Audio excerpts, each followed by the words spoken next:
नमस्कार दोस्तों, संकल्प मैथ क्लासेस में आपका स्वागत है। हम कर रहे हैं परसेंटेज के टाइप 6 और टाइप 6 का ये दूसरा भाग है।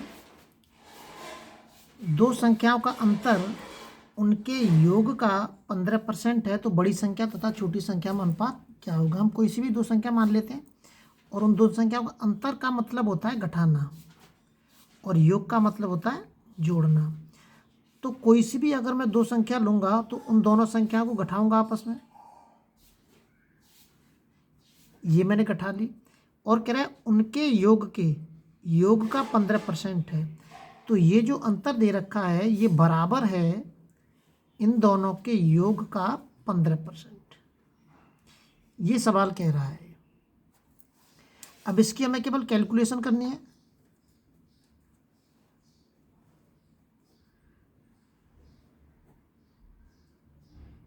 पाँच 15 और 5 से 20 बार। अब इस 20 का गुणा इसमें नहीं होगा। अगर हम 20 का गुणा सीधा इसमें कर सकते हैं, इसमें तो करना ही नहीं है गुणा। 3 का गुणा इसमें होगा इस कोष्टक में और 20 का गुणा इस वाले कोष्टक में होगा। तो 20 का पहले ए में करेंगे, 20A माइनस 20B बराबर 3 का इसमें करेंगे। 3A plus 3B। ए को ए के पास ले जाएंगे, ए को इधर ले जाएंगे। 20A माइनस के 3A और B को B के पास ले जाएंगे। घटाएंगे, इसमें से कितना बचेगा, 17A बचेगा और इधर इसको जोड़ देंगे तो ये बचेगा 23B। B को A के नीचे ले आएंगे, 23, 17 इधर आ जाएगा। अब हम इसको अनुपात के रूप में लिख सकते हैं, 23 अनुपात के 17। तो ए ऑप्शन हमारा इसमें एकदम सही है। अगला सवाल देखते हैं। अगला जो सवाल दे रखा है, रमा के आय तथा बचत में 5 अनुपात के 3 का अनुपात है। यदि उसकी आय में 12% की और व्यय में 15% की वृद्धि हो जाए तो उसकी बचत में कितने परसेंट की वृद्धि होगी। इसमें 3 चीज़ दे रखी हैं। एक तो दे रखा है आय उसने, एक दे रखा है उसने व्यय और एक दे रखा है बचत। आय और व्यय का अनुपात दे रखा है उसने 5 अनुपात के 3। अगर आय उसका 5 है और बचत उसका 3 है, अगर इस आय को और व्यय को दोनों को अगर हम जोड़ दें तो वो क्या होगा, हमारे व्यय को और बचत को दोनों को जोड़ दें तो उससे क्या प्राप्त होगा, हमें आय प्राप्त हो जाएगी। तो दोनों को जोड़ दिया मैंने, तो ये उसकी आय कितनी है, 8 है। अब प्रश्न में कह रहा है कि उसकी आय में 12% की वृद्धि हो रही है। इसमें कितने परसेंट की वृद्धि हो रही है, 12% की। तो इसका 12% निकाल लेता हूँ मैं 8 का।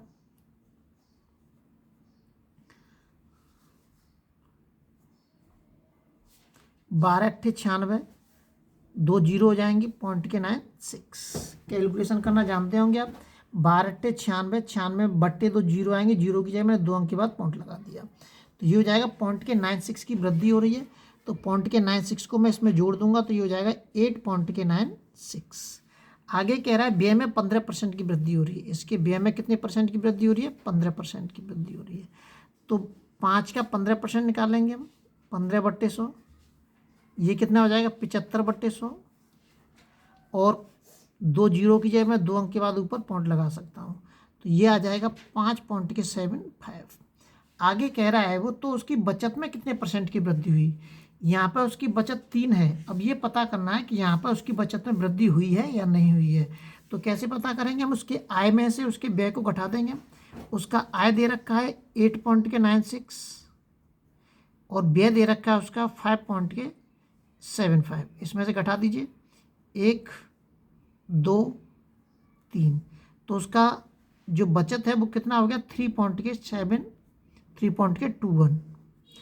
अब उसके बचत में कितने की वृद्धि हो रही है, 0.21 की वृद्धि हो रही है। 0.21 की उसकी बचत में वृद्धि हो रही है। लेकिन ये वृद्धि 0.21 अंकों में दिख रहा है, मुझे किस में दिखाना है, प्रतिशत के रूप में दिखाना है कि प्रतिशत के रूप में कितना है। तो प्रतिशत के रूप में कैसे दिखाऊंगा मैं इसको, 0.21 में भाग दूंगा मैं किसका, इसी बचत का, क्योंकि बचत में ही वृद्धि हो रही है हमारी। और इसमें गुणा कर दूंगा मैं 100 का, 3 सत्ते 21। अब पॉइंट के 7 का 100 में गुणा करूंगा तो कितना आ जाएगा, 7 ही आएगा। 7% की वृद्धि, तो वृद्धि कितनी होगी हमारी, ये जो पॉइंट के 21 है वो कितना है, पॉइंट के 7% के बराबर है, वो 7% के बराबर है। तो वृद्धि उसकी कितनी होगी, 7% की उसके आय में, वो बचत में वृद्धि हुई है। तो इसका ए ऑप्शन हमारे इसमें एकदम, बी ऑप्शन हमारे इसमें एकदम सही है। अगले वीडियो में आपसे फिर मिलते हैं, जब तक आप अपने लेवल पर वीडियो को शेयर और सब्सक्राइब जरूर करें।